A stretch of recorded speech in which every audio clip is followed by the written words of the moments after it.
సూర్యలంక ఇదొక బీచ్నే మాత్రమే కాదు. ఒకప్పుడు సింపుల్ బీచ్గా ఉన్న ఈ ప్లేస్ ఇప్పుడు మన ఆంధ్రప్రదేశ్లోనే టాప్ బీచెస్లో ఒకటిగా మారిపోయింది. ఫారిన్ టూరిస్ట్ కూడా వచ్చి విజిట్ చేసే రేంజ్కి సూర్యలంక డెవలప్ అయింది. ఒకప్పుడు చూసిన సూర్యలంక వేరు, ఇప్పుడు చూస్తున్న సూర్యలంక వేరు. రోజు రోజుకి ఇక్కడ డెవలప్మెంట్ నెక్స్ట్ లెవెల్కి వెళ్తుంది. Beautiful resorts, exciting water activities, tourist అట్రాక్షన్స్తో సూర్యలంక బీచ్ 2.0 రెడీ అవుతుంది అని అనిపిస్తుంది. బీచ్కి వచ్చే విజిటర్స్కి ఎలాంటి ఇబ్బంది లేకుండా బీచ్ని క్లీన్గా మెయింటైన్ చేస్తున్న మేనేజ్మెంట్కి హ్యాట్స్ ఆఫ్ చెప్పాలి.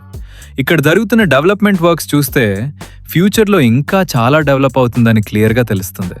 మన ఆంధ్రప్రదేశ్ గవర్నమెంట్ సూర్యలంక మీద పెట్టిన ఎఫర్ట్స్కి ఎంతా మెచ్చుకున్న తక్కువే. ఫ్యూచర్లో ఈ బీచ్ ఇంకా పెద్ద టూరిస్ట్ డెస్టినేషన్గా మారాలని కోరుకుందాం. మన ఏపీలో టాప్ బీచెస్లో ఒకటైన సూర్యలంక బీచ్ని మీలో ఎంతమంది విజిట్ చేశారో కమెంట్స్లో చెప్పండి. వీడియో నచ్చితే లైక్ చేయండి, షేర్ చేయండి, ఫాలో అవ్వడం మర్చిపోకండి.